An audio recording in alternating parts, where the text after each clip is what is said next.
if we sail a little bit high?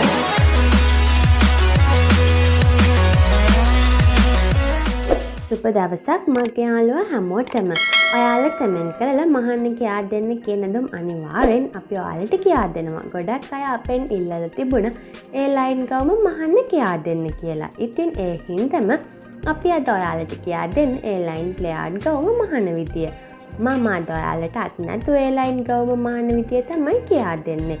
A line ප්ලේයාඩ් ගවම මහද්දී අපි මිමි 9ක් පාවිච්චි කරනවා. ඒ තමයි උරහිස, කර වට, කර ගැඹුර, පපුව දක්වා උස, පපුව වට, ඉන දක්වා උස, ඉන වට, ගවුමේ උස වගේම ඔපනැලි පළල.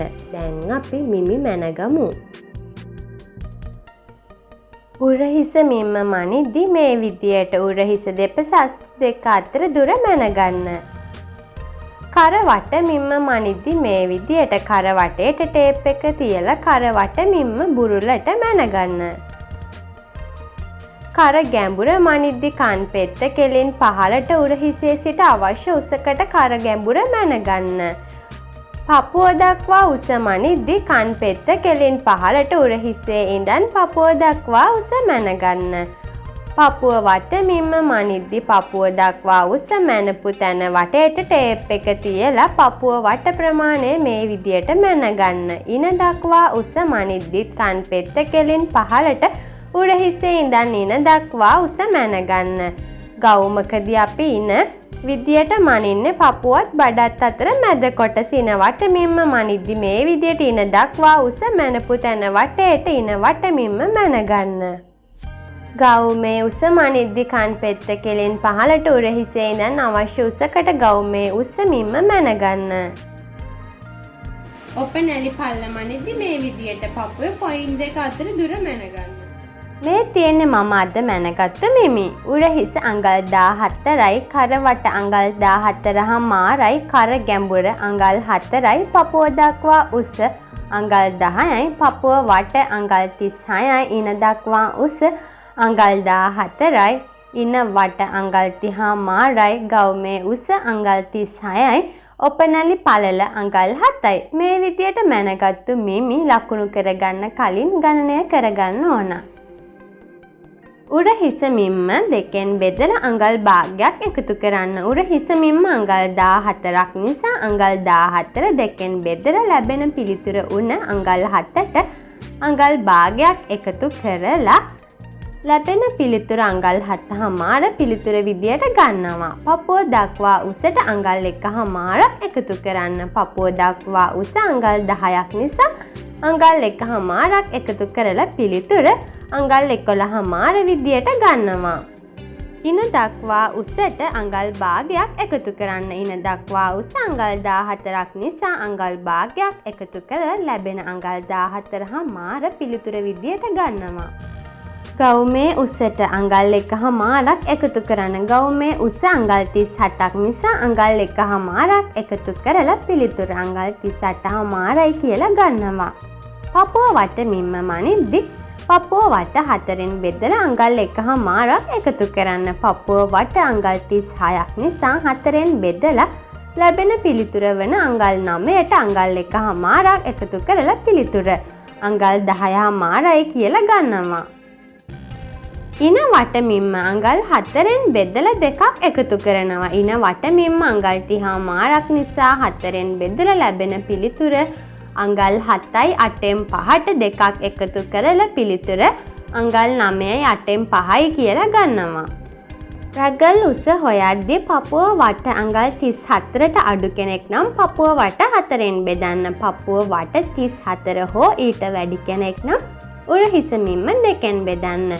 පපුව වට අඟල් 36ක් නිසා මම උරහිස දෙකෙන් බෙදනවා. උරහිස අඟල් 14ක් නිසා දෙකෙන් බෙදලා රැග්ගල් උස අඟල් 7ක් විදියට ගන්නවා. රැග්ගල් උස කියන්නේ අත්කට අඳින උස.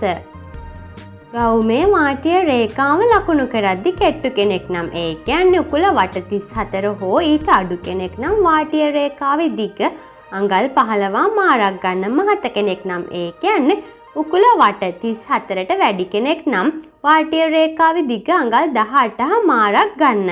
ඒ ලයින් ගවුම කොටට මහනව නම් මම කියපු මිමි වලින් අඟල් 2ක් අඩු කරලා ලකුණු කරන්න.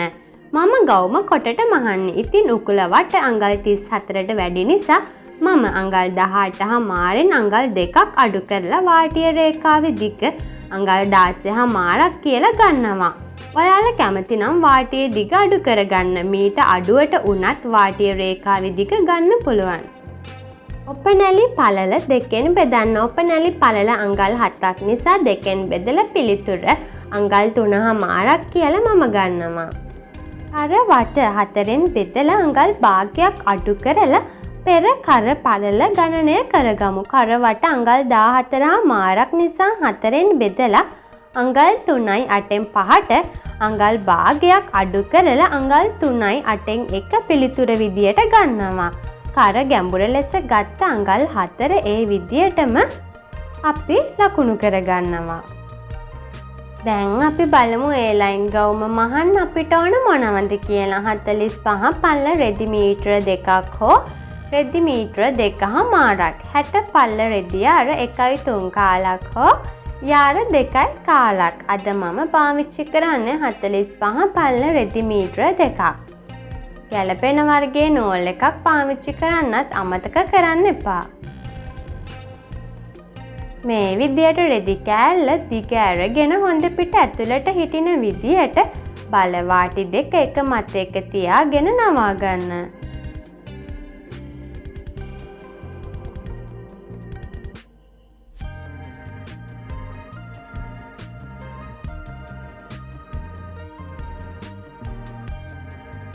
රෙදි කෑල්ල ටිකක් දිග නිසා ඔයාලට රෙදි කෑල්ලම බලන්න බැරි වෙයි. නිසා අවශ්‍යම කොටස මම පෙන්වන්නම්.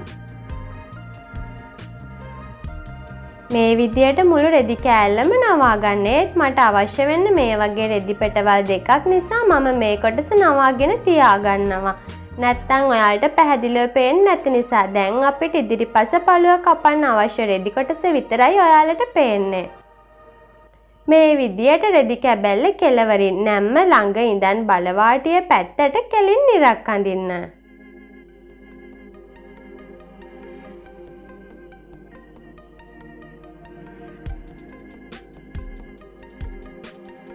අද මම පාවිච්චි කරන්න 45 පල්ල රෙදි මීටර 2ක් නිසා මම ඔයාලට කියා දෙන්නම් රෙදි පිරිමහගෙන කොහොමද ගවුම කපන්නේ කියලා. ඉතින් වාටිය මේ විදියට කෙලවරටත් උරහිස ඇතුල් පැත්තටත් හිටින විදියට තමයි අපි ඉදිරිපස පළුව කපා ගන්න. ඒ නිසා මේ විදියට ගවුමේ උස ඒ කියන්නේ අඟල් 38.5ට අඟල් 2ක් එකතු කරලා අඟල් 40.5ක් ලකුණු කරනවා.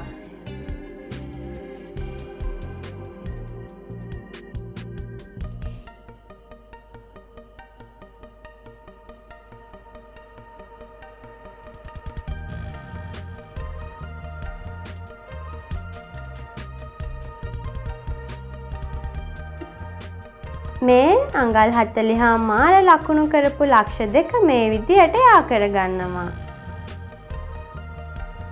දැන් අපි නැම්ම ළඟ ඉඳන් ඉදිරියට උරහිසමින්ම අඟල් 7.5ක් ලකුණු කරගන්නවා.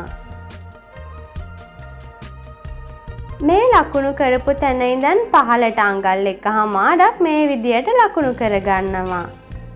අඟල් 1.5 ලකුණු කරපු තැන ඉඳන් නැම්ම දක්වා යා කරගන්න.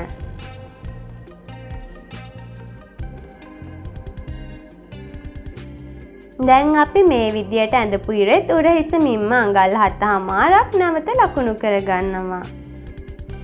අඟල් 3කුත් අපි මේ විදියට මේ ඉරේ ලකුණු කරගන්නවා. අඟල් 3 ලකුණු කරපු තැන ඉඳන් පහළට පපුව දක්වා උස අඟල් 11.5 මේ විදියට ලකුණු කරගන්නවා. ඉන දක්වා උසත් අඟල් 3 ලකුණු කරපු තැන ඉඳන් පහළට අඟල් 14.5ක් ලකුණු කරගමු. දැන් අපි ගවුමේ උස අඟල් 38.5ත් අඟල් 3 ලකුණු කරපු තැන ඉඳන් පහළට මේ විදියට ලකුණු කරගමු. දැන් අපි මේ ලකුණු කරපු ලක්ෂ හරහා නැම්මේ සිට ඉදිරියට ඉරියැඳ ගමු.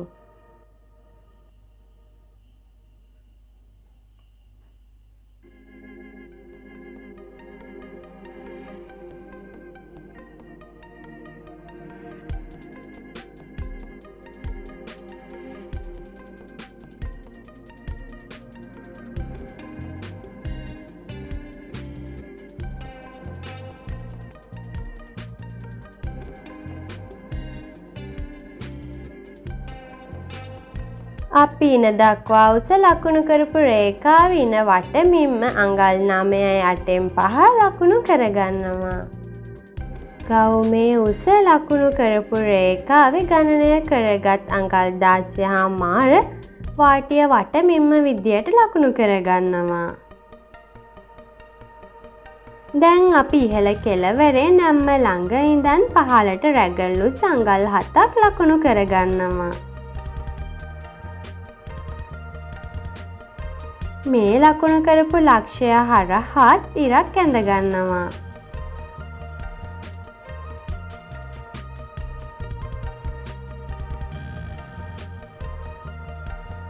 අපි මේ රැගල් උස ලකුණු කරපු රේඛාවේ තමයි පපුව වටමින්ම අඟල් 10.5 ලකුණු කරගන්නේ. දැන් අපි උරහිසේ කෙළවරේ ඉඳන් රැගල් රේඛාව දක්වා කෙලින් ඉරක් ඇඳගමු. මේ ඇඳපු රේඛාවේ හරි මැද හොයලා මේ විදියට ලකුණු කරගන්නවා.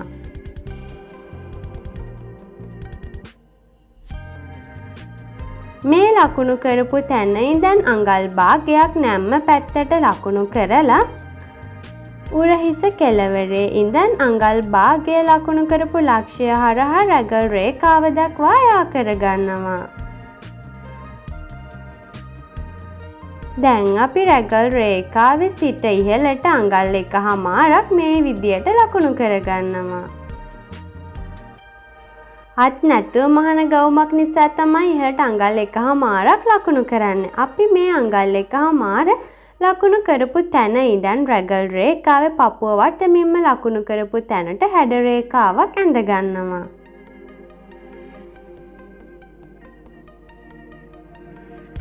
අපි උරහිස කෙළවර ලකුණු කරපු තැන ඉඳන් නැම්ම පැත්තට අඟල් භාගයක් හෝ අඟල් 3 කාලක් ලකුණු කරගන්නවා. මම අඟල් භාගයයි ලකුණු කරේ. මේ අඟල් භාගය ලකුණු කරපු තැන ඉඳන් අඟල් 1.5 ලකුණු කරපු තැනට මේ විදියට ඉරක් ඇඳ ගන්නවා. මේ තමයි අපි ඇඳගත්තු අත්කට. අපිට මේ රේඛා දැන් අවශ්‍ය වෙන්නේ නැහැ. අත් නැතුව මහන ගවුමක් නිසා තමයි අත්කට මේ විදියට ඇඳේ. දැන් අපි පපුව වටමින්ම ලකුණු කරපු තැනයි ඉන වටමින්ම ලකුණු කරපු තැනයි මේ විදියට යා කරගන්නවා. දැන් අපි ඉන වටමින්ම ලකුණු කරපු තැන ඉඳන් වාටිය කෙළවර වෙනකම් මේ විදියට යා කරගන්නවා.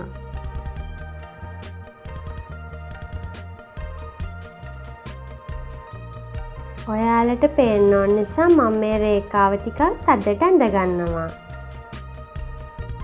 දැන් අපි වාටිය කෙළවර ලකුණු කරපු තැන ඉඳන් ඉහළට අඟල් 3 කාරක් ලකුණු කරලා වාටිය හැඩ කරගමු.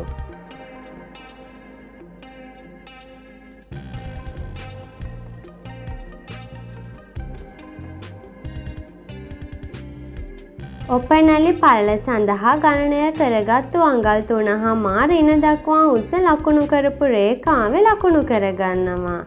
මේ ලකුණු කරපු තැන ඉඳන් දෙපැත්තට අඟල් භාගෙ මේ විදියට ලකුණු කරගන්නවා. ඔපනැලි පල්ල අඟල් 3.5 ලකුණු කරපු තැන ඉඳන් පපුව දක්වා මේ විදියට ඉරක් ඇඳ ගන්නවා. ඒ වගේම පහළටත් ඉරක් ඇඳ ගන්නවා. පහළට ඇඳපු ඉරේ අඟල් 3.5 ලකුණු කරපු ලක්ෂය තියෙන තැන ඉඳන් පහළට අඟල් 5ක් ලකුණු කරගන්නවා. දැන් අපි අඟල් භාග්‍ය ලකුණු කරපු තැන ඉඳන් ඉහළට වගේම පහළ ලක්ෂ වලටත් යා කරගෙන ඉදිරිපස ඩාට් එක නිර්මාණය කරගන්නවා.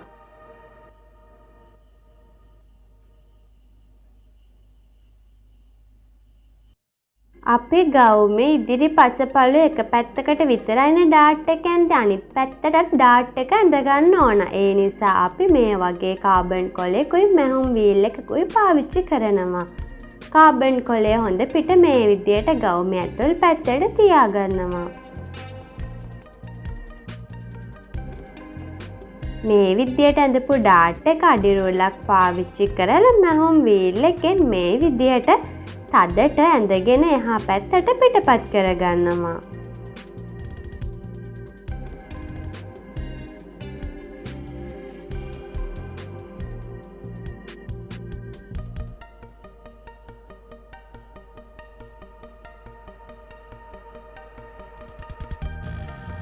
ඔයාලට පේනවා ඇති අපි ඇඳපු ඩාට් එක මේ විදියට තියෙනවා.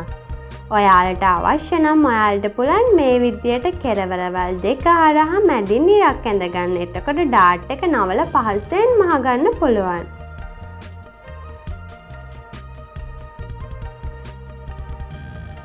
දැන් අපි ඉදිරිපස පළුවේ කර හැඩය ලකුණු කරගමු. කර හැඩය ලකුණු කරද්දී ගණනය කරගත් අඟල් 3යි 8න් 1 මේ විදියට ලකුණු කරගන්නවා. ඊට පස්සේ කර ගැඹුර විදියට ඉහළ කෙළවරේ ඉඳන් පහළට අඟල් 4 මේ විදියට ලකුණු කරගන්නවා. ඔයාලා කැමති කර හැඩයක් ඇඳගන්න පුළුවන්. මම කලින් ගියා දුන්නු බෝට් නෙක් හැඩය උනත් ඇඳගන්න පුළුවන්. කොටු කරක් අඳිනව නම් මේ විදියට ලකුණු කරපු ලක්ෂ හරහා ඉරි දෙකක් ඇඳගන්න.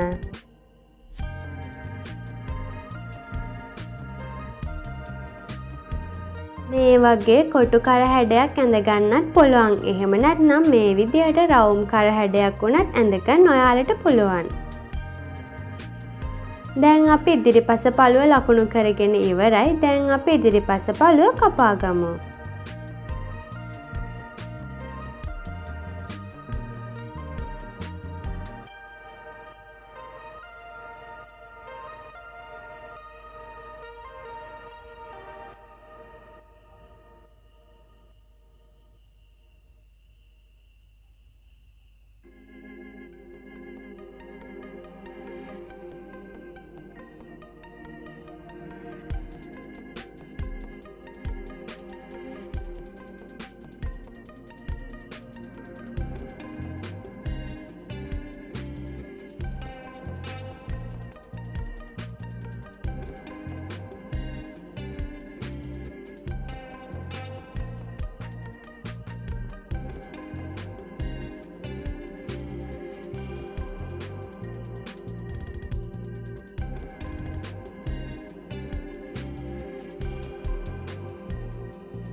දැන් අපි ඉදිරිපස පළුව කපලා ඉතුරු වෙච්ච මේ කොටස අරන් තමයි පිටුපස පළුව නිර්මාණය කරන්නේ. ඒ නිසා මම බලවාටි දෙක තියෙන පැත්ත මගේ පැත්තට හරව ගන්නවා.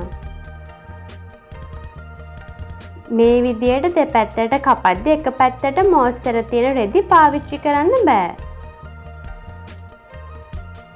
බලවාටි දෙක තියෙන පැත්තට අපි නිර්මාණය කරගත්තු ඉදිරිපස පළුවේ නැම්ම සහිත කොටස තියෙනවා.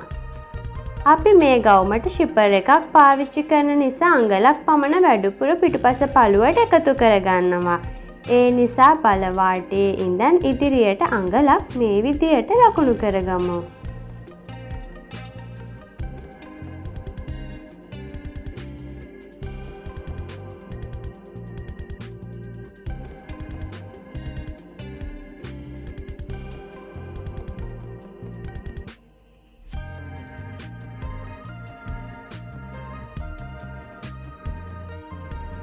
ඔන්න මම අඟල් ලකුණු කරපු එක ඔයාලට පේන්නේ නැති නිසා මම මේ විදියට තදට ලකුණු කරගන්නවා.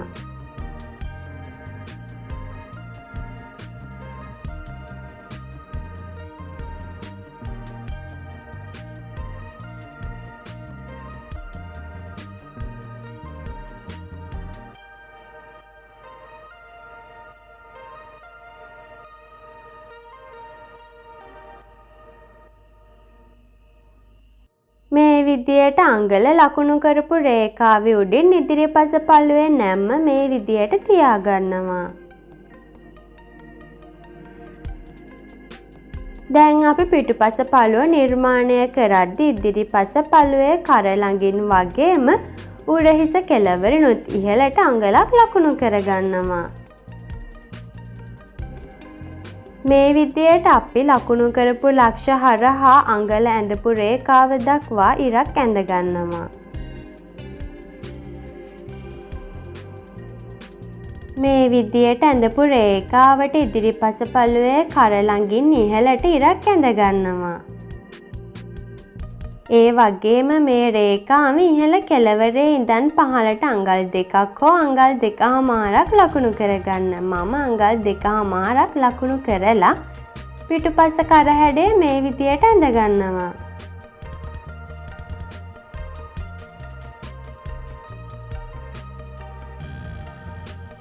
දැන් අපි පිටුපස පළුවේ අත්කට ඇඳගමු. අත්කට අඳිද්දි ඉදිරිපස පළුවේ අඟල් 1.5 ලකුණු කරපු තැන ඉඳන් ඉහළට පිටුපස පළුවේ උරහිස රේඛාව දක්වා යා කරගන්නවා.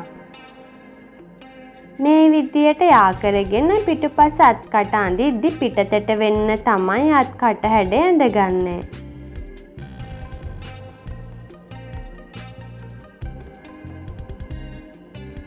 දැන් අපි පිටුපස ඩාට් එක නිර්මාණය කරගමු. පිටුපස ඩාට් නිර්මාණය කරද්දි කාබන් කොලය මේ විදියට පිටුපස පළුවේ රෙදි පෙටවල් දෙකට යටින් තියාගන්න. මේ විදියට ඩාට් අඳින්නේ ගොඩක් පහසුයි. කාබන් කොලේ අනෙක් කෙළවර ඉදිරිපස පළුවට යටින් මේ විදියට තියාගන්න.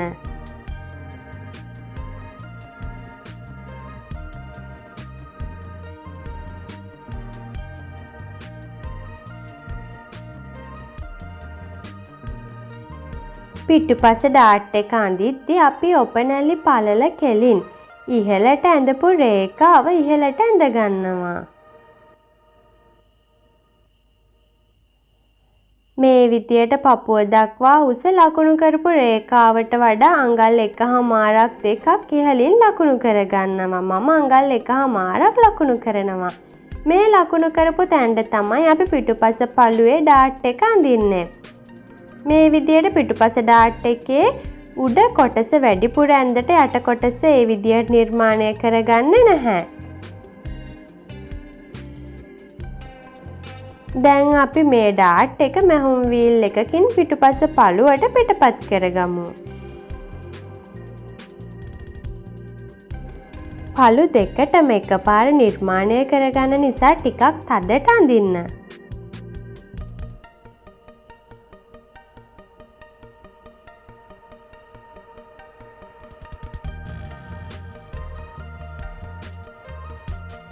ඔන්න ඔයාලා මතක තියාගන්න ඉදිරිපස පළුවේ ඩාට් එක ඉහළ කෙළවර ලකුණු කරන්නේ පපුව දක්වා උස වෙනකම් විතරයි. මේ විදියට අපි කාබන් කොලේ අයින් කරගමු. මං ඔයාලට පෙන්වන්නම් අපි ඇඳගත්තු ඩාට් දෙක. මේ තියෙන්නේ අපි ඇඳගත්තු ඩාට් දෙක. දැන් අපි ඉදිරිපස පළුව මේ විදියට පිටුපස පළුව මත තියාගෙන පිටුපස පළුව කපා ගමු.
ඔන්න දැන් අපි ඉදිරිපස පළුව වගේම පිටුපස පළුවත් කපා ගත්තා.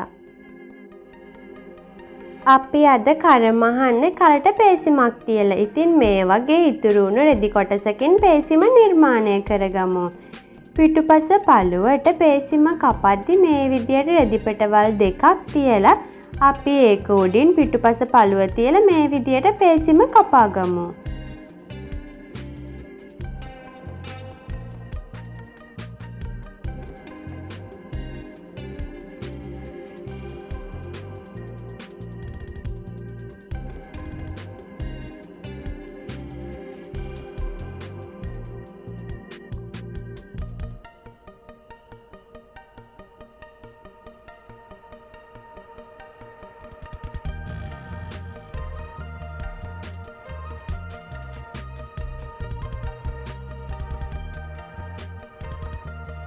මේ විදියට පේසිමේ කරහැඩය කපා ගත්තට පස්සේ අඟල් 3 බැගින් ලකුණු කරගෙන අඟල් 3ක් ඝනකමට පේසිම කපා ගන්න.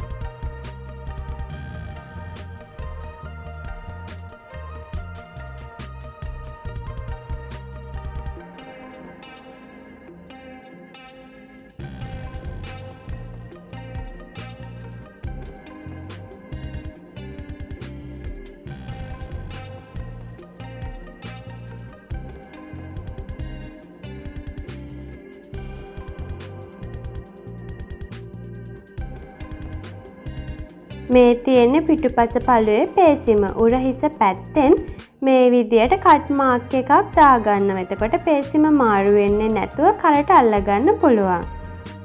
දැන් අපි ඉදිරිපස පළුවේ පේසිම කපද්දි මේ විදියට නැම්ම සහිත කොටසක් ගන්න. ඒක මේ විදියට ඉදිරිපස පළුව යටින් තියාගන්න.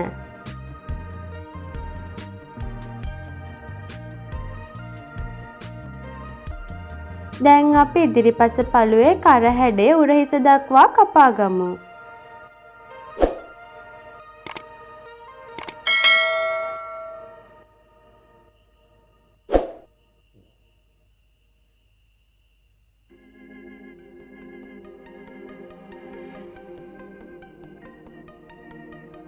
අපි මේකෙත් අඟල් 3 බැගින් ලකුණු කරලා අඟල් 3ක ගණකමට පේසිම කපා ගන්නවා.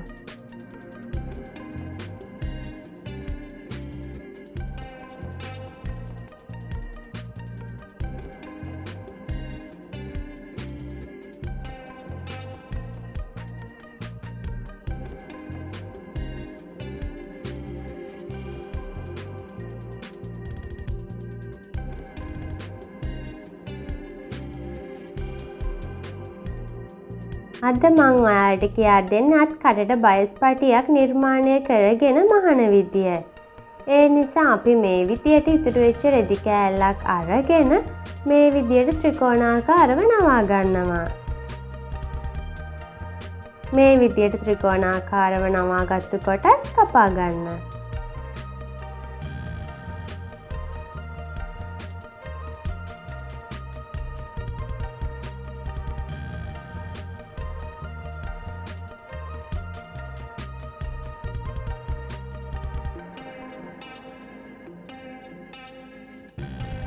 ඊට පස්සේ මේ විදියට කෙළවරින් පටන් අරගෙන අඟල බැගින් ලකුණු කරගමු.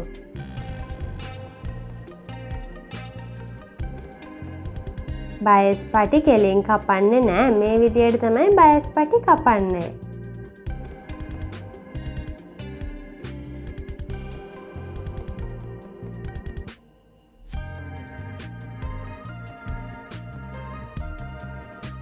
දැන් අපි ලකුණු කරපු ලක්ෂ මේ විදියට යා කරගන්නවා.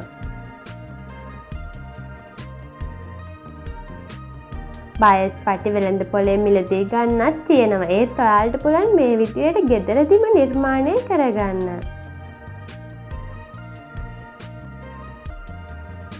මේ විදියට යා කරපු රේඛා හරහා පටි කපා ගන්න. අත්කරට විතරක් බයස් පටි නිර්මාණය කරගන්න නිසා අපිට බයස් පටි ගොඩක් අවශ්‍ය වෙන්නේ නැහැ.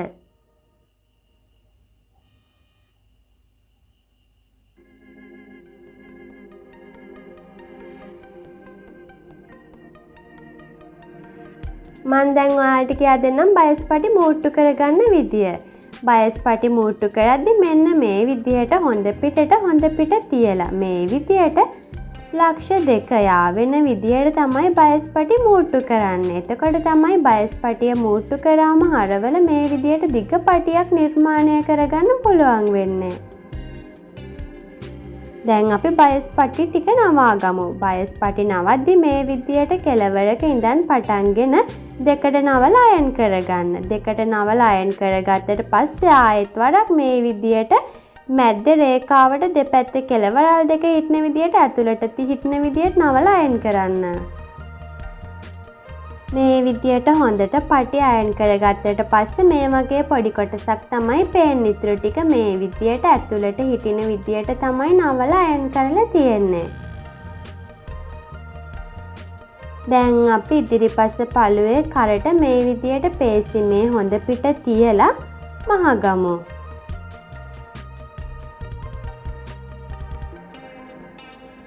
ඉදිරිපස පළුවේ කර හැඩය මේ විදියට මහගන්න.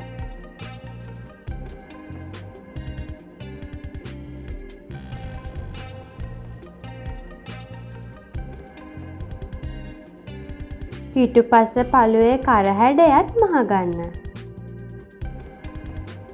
පේසිම අල්ලද්දි කට් මාක් දාපු පැත්ත උරහිස පැත්තට තියලා මහන්න.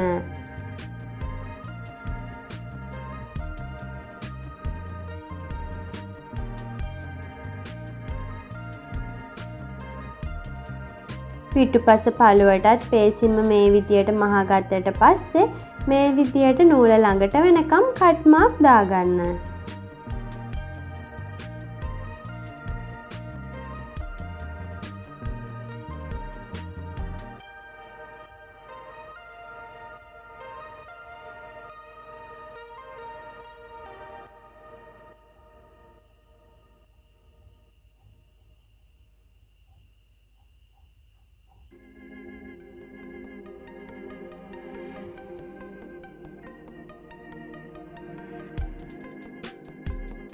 පස පළුවෙත් මේ විදියට කට් මාක් දාගන්න. කට් මාක් දාගත්තට පස්සේ ඉදිරිපස පළුවේ වගේම පිටුපස පළුවෙත් කට් මාක් දාපු කොටස් පේසිම පැත්තට හරවලා පේසිම පැත්තෙන් මහගන්න.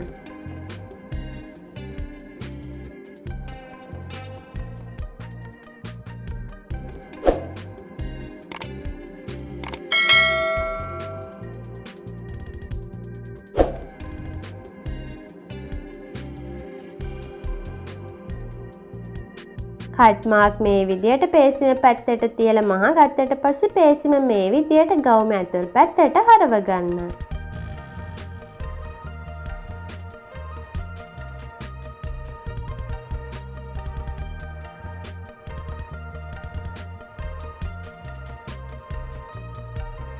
පේසිමේ මේ කොටස් ඕලොක් කරගන්න පුළුවන්. නැත්නම් සිග්සැග් කරගන්න හෝ මේ විදියට නවල මහගන්නත් ඔයාලට පුළුවන්.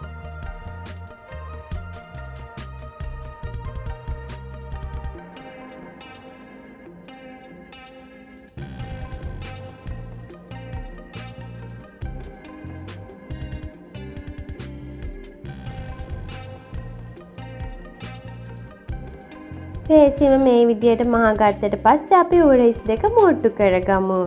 උරහිස් මූට්ටු කරද්දී ඉදිරිපස පළුවේ හොඳ පිටට පිටුපස පළුවේ හොඳ පිට මේ විදියට තියලා ඉදිරිපස පළුවේ පේසිම පැත්තට පිටුපස පළුවේ පේසිම හරවලා උරහිස් මූට්ටු කරගන්න. උරහිස් මහගත්තට පස්සේ මේ විදියට හොඳ පිට හරව ගන්න. දැන් අපි ලකුණු කරපු ඩාට් මහගමු. ඩාට් මහද්දි මේ විදියට මැදින් නවාගෙන තමයි මහන්නේ.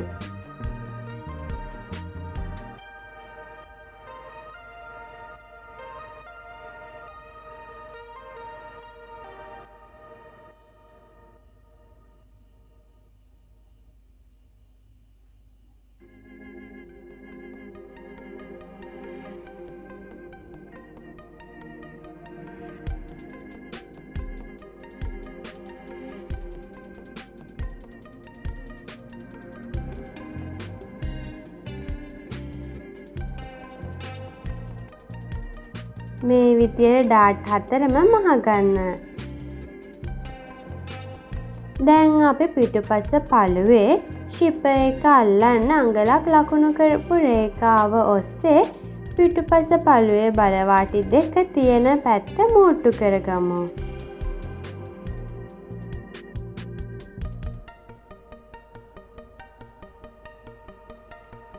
මූට්ටු කරද්දි ශිප එක අල්ලන්න අවශ්‍ය ඉඩ කොටස තියාගෙන තමයි මූට්ටු කරන්නේ. ශිපර් එක අල්ලන්න ඉඩ ඉතුරු කරලා මේ විදියට මූට්ටු කරගත්තට පස්සේ ශිප එක අල්ලගමු.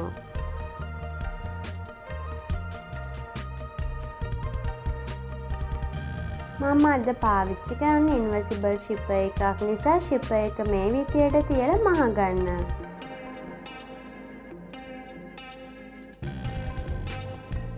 ශිප එක මැහුවට පස්සේ මේ විදියට තමයි ශිප එක තියෙන්නේ. ඉන්විසිබල් ශිප එකක් නිසා ශිප එක මේ විදියට තියලා දිග ඇරගෙන මහන්න කලින් උඩ කොටස මේ විදියට ඇතුල් පැත්තට හරවලා නවාගෙන මහන්න පටන් ගන්න.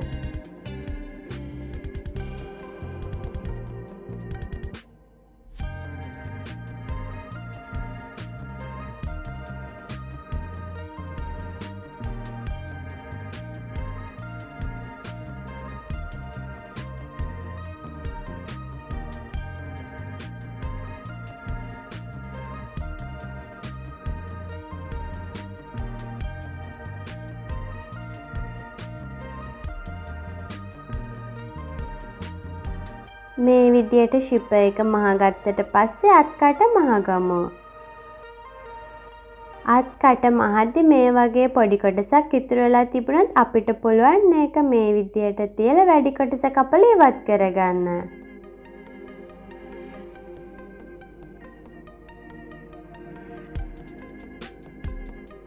මේ විදියට වැඩි කොටස කපලා ඉවත් කරගත්තට පස්සේ අපිට පුළුවන් මේ විදියට අත්කටේ හොඳ පිට පැත්තට බයස් පටිය ඇතුළට නවපු කොටස මේ විදියට තියලා දිග ඇරලා නවපු දාරය ඔස්සේ මහගන්න.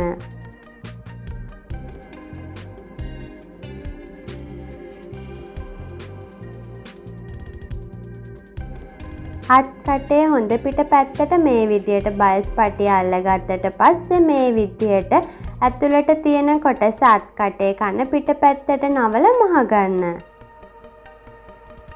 මේ විදියට මහද්දි කන පිටට හරවපු කොටස මැහෙන විදියට හොඳ පිට පැත්තෙන් මහගන්න.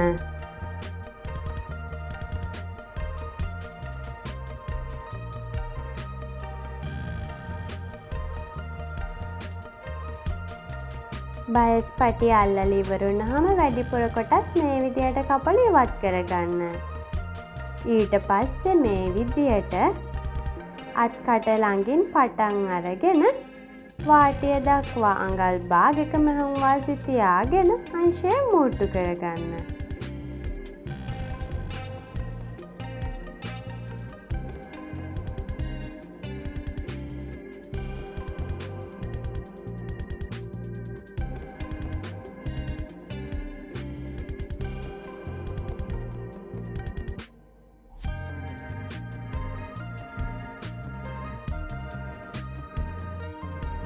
මේ විදියට අංශය මූට්ටු කරගත්තට පස්සේ අපි වාටිය මහගමු.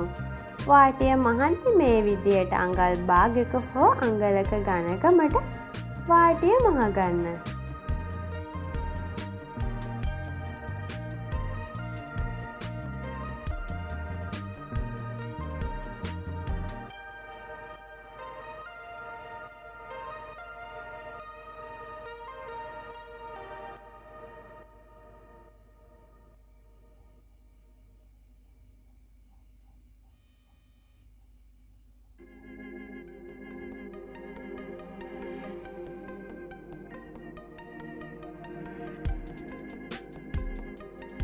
මේ විදියට වාටිය මහගත්තට පස්සේ ගවුම හොඳ පිටට හරවගමු.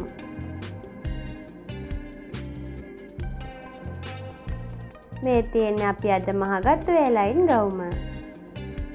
මං හිතනවා ඔයාලට මේ වීඩියෝ එක ගොඩක් වැදගත් වෙන්න ඇති කියලා. ඉතින් ඔයාලත් අපේ වීඩියෝ වලට කැමති නම් මැහුම් ගෙතුම් අපේ YouTube channel එක තාම subscribe කරලා නැත්නම් රතු පාට subscribe button එක ඔබලා subscribe කරන්න. අපි දාන අලුත් වීඩියෝ ගැන දැනගන්න bell icon එකත් click කරන්න. ඔයාලගේ like comment අපිට ගොඩක් වටිනවා. ඉතින් ඔයාලගේ අදහස් අපිට කියන්න. ඔයාලට තියෙන ප්‍රශ්න අපිට comment කරන්න පුළුවන්. ඒ විතරක් නෙමෙයි. අපි ඔයාලා වෙනුවෙන් හදපු WhatsApp group එකටත් එකතු වෙලා ඔයාලගේ දැනුම තවත් වැඩි කරගන්න.